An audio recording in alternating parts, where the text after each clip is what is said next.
1절부터 15절까지 말씀입니다. 요한복음 6장 1절부터 15절까지 말씀입니다.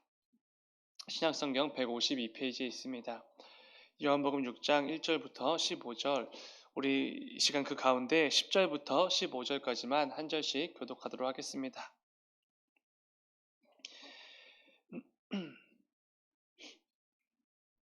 다 찾으신 줄 믿고 10절부터 15절까지 한 절씩 교독하고 마지막 15절은 우리 다 함께 읽겠습니다.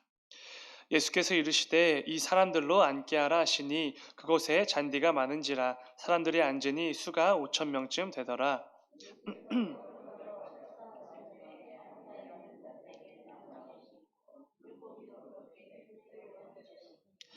그들이 배부른 후에 예수께서 제자들에게 이르시되 남은 조각을 거두고 버리는 것이 없게 하라 하심으로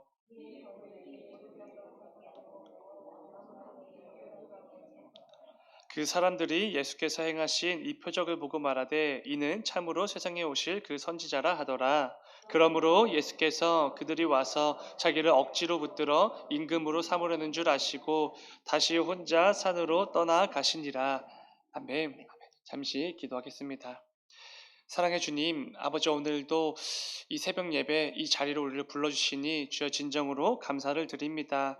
오늘도 말씀을 통하여서 또 예수님께서 몸소 실천해 주신 그 모습을 함께 묵상함을 통해서 하나님께서 우리에게 원하시는 삶의 모습을 함께 좀 나누어 보려고 합니다. 아버지 오늘도 이 새벽 가운데 이 말씀을 통하여서 이 말씀을 붙들고 또 삶의 자리로 나아가는 이 또 귀한 새벽 될 수 있도록 주님 인도하여 주시옵소서. 오늘 선포되어지는 그 말씀도 우리에게 꼭 필요한 말씀이 되어서 또 우리 가운데 특별한 결단이 이루어지는 또 귀한 말씀 될 수 있도록 주님 인도하여 주시옵소서. 주님 감사합니다. 거룩하신 예수님의 이름으로 기도드렸습니다. 아멘. 광고 말씀드리겠습니다. 오늘도 계속해서 봄 대신방이 이어집니다. 오늘은 윤덕향 지사님, 오미경 지사님, 윤영미 지사님 가정으로 대신방을 떠나게 됩니다. 우리 오늘 신방을 받는 가정을 위해서도 함께 기도해 주시고 또 신방을 떠나는 신방 대원들을 위해서도 함께 기도해 주시기 바랍니다. 또 특별히 말씀을 선포해 주실 또 담임 목사님을 위해서 함께 기도해 주시기 바랍니다. 오늘 함께 읽은 말씀을 가지고 예수님처럼 살아가기, 이런 제목으로 함께 말씀을 나누겠습니다.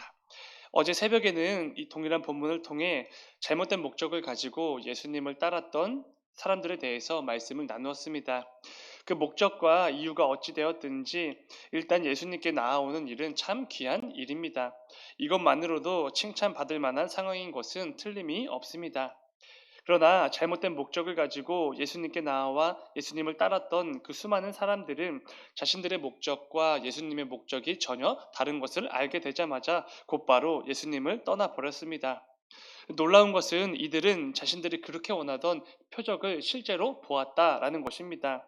오병이어의 기적을 통해 그들이 그토록 원했던 표적, 예수님의 능력을 목격한 것입니다.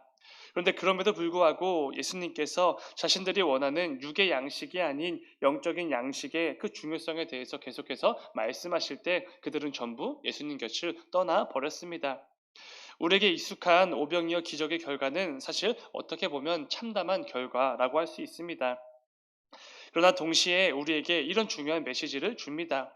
잘못된 목적을 가지고 예수님을 따르지 말고 성경이 말하는 온전한 목적을 가지고 끝까지 예수님을 따르라, 이런 귀한 메시지를 주시는 것이지요. 그렇기에 우리에게 예수님을 믿고 따를 때 정말 올바르고 그 온전한 목적과 이유가 꼭 필요하다는 것을 알 수 있습니다. 그래야 어떤 상황에서도 우리는 주님 곁을 떠나지 않을 수 있기 때문에 그렇습니다. 내 목적과 전혀 다른 길로 나를 인도하신다고 해도, 내 삶 가운데 온갖 어려움과 여러 가지 위기들이 밀려온다고 해도 끝까지 주님을 신뢰하고 의지하며 따라갈 수 있는 것은 우리에게 진정한 목적, 온전한 목적이 있기 때문에 가능한 것입니다. 오늘은 계속해서 오늘 본문을 가지고 또 말씀을 나누어 보려고 합니다. 특별히 잘못된 목적을 가지고 예수님을 따르던 그 수많은 사람들이 이제는 잘못된 행동과 선택을 주님 앞에서 직접적으로 행하는 것을 보게 됩니다. 그런데 그때 우리 주님께서 어떻게 반응하시는지를, 그 부분을 보면서 주님께서 우리에게 원하시는 삶의 모습을 한번 함께 묵상해 보려고 합니다. 오늘 본문 10절 말씀은 이렇게 시작이 됩니다. 예수께서 이르시되 이 사람들로 앉게 하라 하시니 그곳에 잔디가 많은지라 사람들이 앉으니 수가 5천 명쯤 되더라. 어제 잠시 나눈 것처럼 예수님께서 갈릴리 바다 건너편으로 가셨을 때 정말로 많은 사람들이 예수님을 따라다녔던 것을 보게 됩니다. 그리고 그 숫자는 남자만 5천 명 정도이니 실제로는 정말로 많은 사람들이 예수님을 따라다닌 것입니다. 그때 예수님께서는 이들의 배고픔을 아시고 그들을 배불리 먹여 주셨습니다. 이어지는 11절입니다. 예수께서 떡을 가져 축사하신 후에 앉아있는 자들에게 나눠주시고 물고기도 그렇게 그들의 원대로 주시니라. 아멘. 한 아이가 가져온 도시락, 물고기 2마리와 떡 5개를 축사하신 후 이 도시락 하나로 그 많은 사람들이 배불리 먹을 수 있도록 놀라운 기적을 주님께서 행해 주셨습니다. 그때 그 자리에 내가 있었다고 생각해 보시기 바랍니다. 그 순간을 상상만 해도 굉장히 감격스럽고 놀랍고 경이로운 감정이 교차했을 것입니다. 말도 안 되는 기적이 눈앞에서 펼쳐졌습니다. 그리고 기본적으로 이 사람들은 예수님을 따라온 이유가 예수님께서 그 과거에 행하셨던 그 많은 표적들을 직접 보기 위해서 따라왔던 것입니다. 그렇기에 더욱더 예수님께 열광했을지도 모르겠습니다. 애초에 병자들에게 행하신 그 놀라운 기적을 직접 목격하기를 바라면서 그 자리에 왔기 때문에, 그리고 실제로 예수님이 행하신 기적을 보았기 때문에 당연히 굉장히 놀랐을 것입니다. 그런데 놀란 정도가 아니라 예수님을 향한 엄청난 믿음과 충성심으로 가득해졌을지도 모르겠습니다. 그리고 이들의 이러한 모습은 고스란히 자신들의 행동으로 드러나게 됩니다. 어떻게 드러나게 됩니까? 예수님을 자신들의 임금으로 삼으려고 한 것입니다. 그 당시의 유대인들은 그렇게 순탄한 삶을 살지는 못했을 것입니다. 기본적으로 로마로부터 압제를 그리고 괴롭힘을 받았을 것이고, 그 가운데 같은 동족인 유대인 세리들에게도 이 세금을 명목으로 여러 가지 착취와 악행을 경험했을 것 같습니다. 이런 어렵고 힘든 하루하루를 살아가는 것이 그때 당시에 유대인들 대부분의 삶이었을 것이지요. 그런데 그런 사람들 눈앞에 오병이어 기적을 아무렇지 않게 행하시는 예수님이 나타나신 것입니다. 이제는 그 예수님을 통해 모든 문제들을 해결받고 배도 굶지 않고 모든 것이 순탄하고 형통한 삶을 살게 될 것처럼 여겨졌을지도 모르겠습니다. 그래서 예수님을 자신들의 임금으로 삼아서 조금 나은 삶을 살아보려고 했던 것이죠. 어쩌면 지금 이 상황들을 완전히 뒤엎어버릴 수 있는 혁명가 정도로 예수님을 여겼을지도 모르겠습니다. 그러나 우리 주님께서는 그들의 이 잘못된 마음과 생각을 이미 다 알고 계셨습니다. 그리고 그것이 하나님의 뜻도 아니고 자신이 감당해야 할 일이 아니라는 것도 너무나도 잘 아셨지요. 그래서 우리 주님은 그들의 마음을 미리 읽으시고 이렇게 행동하십니다. 본문 15절입니다. 그러므로 예수께서 그들이 와서 자기를 억지로 붙들어 임금으로 삼으려는 줄 아시고 다시 혼자 산으로 떠나가시니라. 아멘. 예수님은 그들을 피하셨습니다. 그들을 떠나 혼자 산으로 가셨지요. 다른 복음서를 보면 사랑하는 제자들을 먼저 강 건너편으로 배를 태워 보내시고 자신도 산으로 혼자 올라가신 것을 보게 됩니다. 우리 주님께서 산으로 가셨다는 것은 하나님 아버지께 기도를 드리시러 가신 것 우리는 잘 알고 있습니다. 그렇다면 우리 주님께서 이렇게 행동하신 이유가 무엇이겠습니까? 너무나 간단하지요. 그것은 하나님의 뜻이 아니기 때문에 그렇게 행동하신 것입니다. 그리고 예수님 자신이 이 땅에서 감당해야 될, 그리고 자신을 통해 이루어야 될 그 일들이 그들이 원하는 그런 것이 절대로 아니기 때문에 그들을 피해 산으로 혼자 떠나가신 것입니다. 우리 주님은 고작 이 세상에서 힘있고 잘 나가는 그 로마 제국을 무력화시키기 위해서, 또 로마로부터 백성들을 구출해주기 위해서 이 땅에 오신 게 절대로 아니었습니다. 또한 사람들이 원하는 것처럼 자신들의 백성을 그저 이 땅에서 잘 먹고 잘 사는 그런 백성으로 만들어 주시기 위해서 오신 것도 당연히 그리고 절대로 아니지요. 우리가 잘 아는 말씀처럼 하나님께서 세상을 이처럼 사랑하사 우리를 너무나 사랑하시는 하나님 아버지의 그 뜻에 따라 우리를 죄에서 구원해 주시고 이제는 하나님의 자녀로서 하나님 아버지께 우리가 나아갈 수 있도록 이 위대한 계획을 이루시기 위해 이 땅에 오셨던 것입니다. 그렇기에 잘못된 목적을 가지고 자신을 왕으로 삼으려는 그 사람들을 피해 산으로 가신 것이지요. 그리고 그곳에서 하나님 아버지께 기도하셨던 것입니다. 예수님은 자신의 영광을 얼마든지 취할 수 있는 상황에서도 당연히 그렇게 하지 않으셨습니다. 지금 자신에게 열광하는 그 무리를 향하여 그래 내가 너희들의 임금이 되어주마 라고 한마디만 하셨으면 정말로 백성들의 임금이 되실 수 있었습니다. 그러나 사람들로부터의 인정과 이 세상의 임금이 되는 것을 과감히 포기하고 버리셨던 것입니다. 사람들의 인정과 환호 속에 유대인의 임금이 되셔서 이제는 좀 세속적인 왕으로서 참 많은 것들을 취하고 누릴 수 있음에도 불구하고 전부 다 버려두고 기도의 자리로 나아가신 것입니다. 그런데 여러분, 우리가 이 예수님이 어떤 분이신지를 잘 알기 때문에 당연히 예수님이라면 그렇게 하시는 게 맞지라고 생각을 하겠지만, 사실 예수님이 보여주신 이 모습은 절대로 말처럼 쉬운 게 아니라는 것을 우리가 분명히 기억해야만 합니다.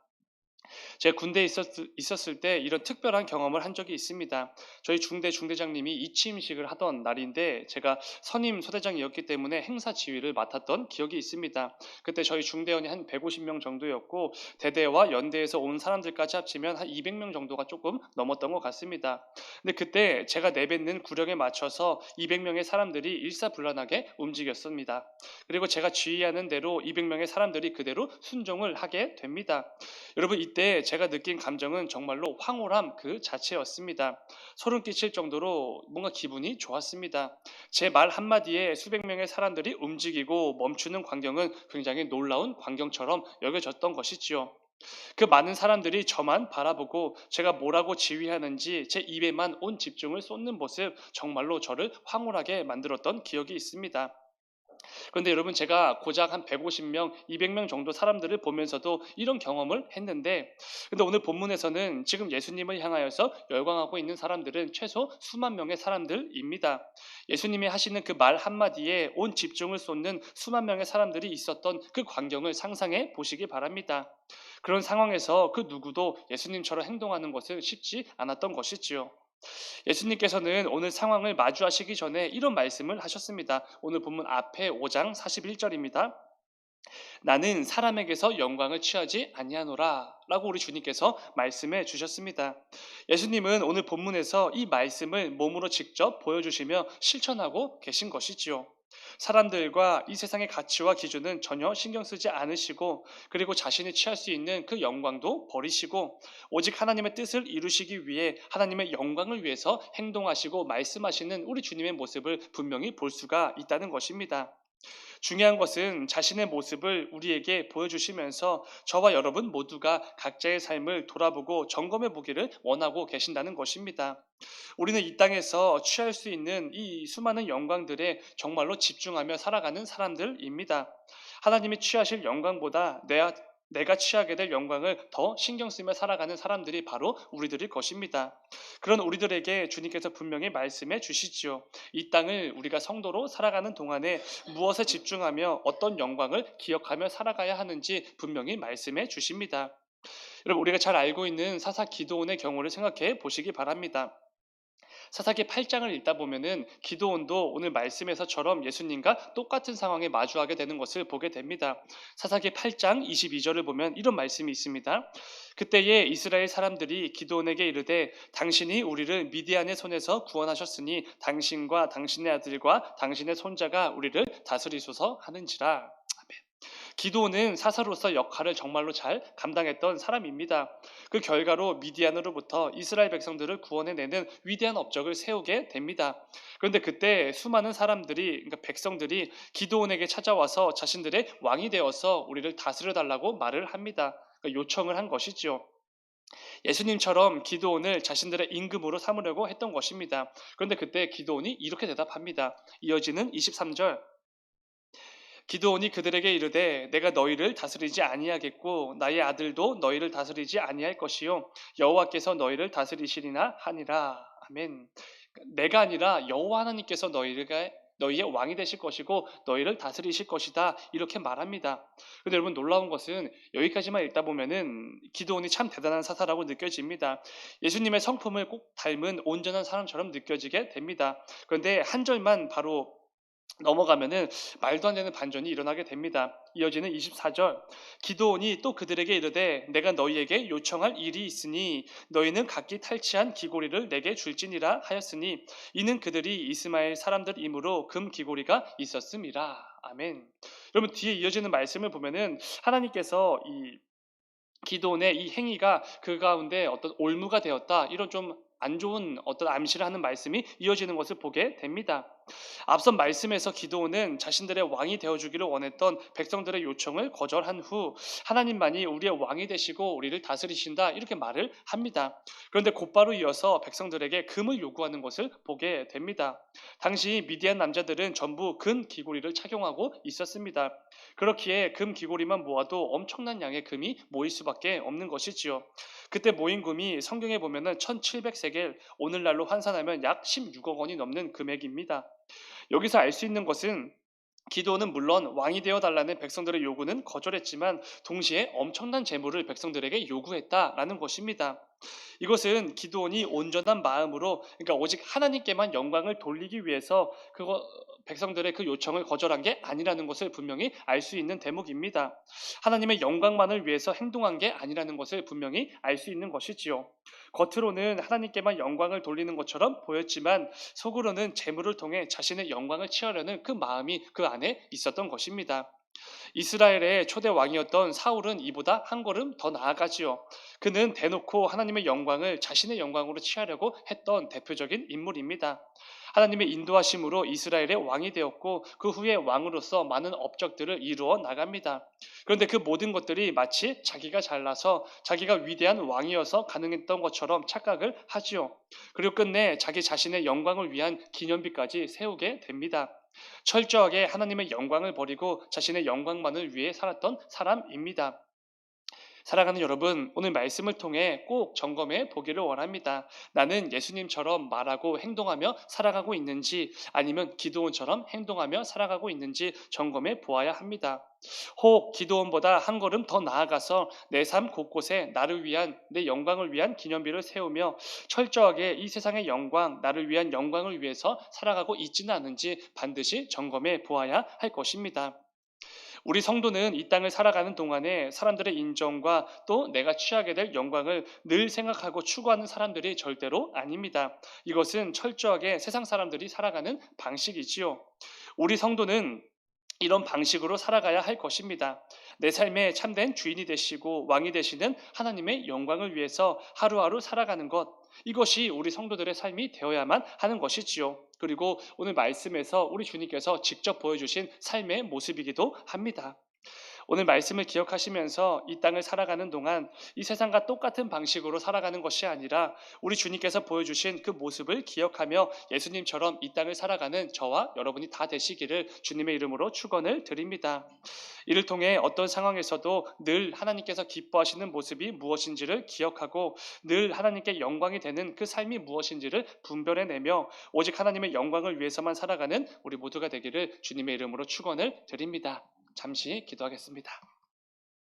사랑의 주님, 아버지 이 땅을 살아가면서 종종 우리는 하나님의 영광이 아니라 내 영광을 위해서 이 세상의 가치와 방식을 위해서만 살아갈 때가 참 많이 있습니다. 그러나 아버지 오늘 말씀에서 우리 주님께서 보여주신 그 삶의 모습을 기억하게 하여 주시옵소서. 그래서 우리 삶 가운데 수시로 내 영광을 위해서 살아가려고 하는 어떤 잘못된 모습이 보일 때마다 우리 주님께서 보여주신 그 모습을 기억하면서 늘 하나님께서 내게 기뻐 여기실 만한 그 삶의 모습이 무엇인지, 나에게 원하시는 삶이 무엇인지, 하나님께 영광이 되어지는 삶이 무엇인지를 늘 분별을 내는 것을 통해서 언제나 오직 하나님의 영광을 위해서만 잘 살아내는 우리 모두가 될 수 있도록 주님 인도하여 주시옵소서. 오늘도 또 하나님께서 우리에게 허락해 주신 또 삶의 자리로 나아갑니다. 이 삶의 자리 이전과 똑같이 이 세상과 똑같이 살아가는 것이 아니라 오직 하나님의 영광을 위해서 또 잘 살아내는 귀한 한 날 될 수 있도록 주님 인도하여 주시옵소서. 주님 감사합니다. 거룩하신 예수님의 이름으로 기도드렸습니다.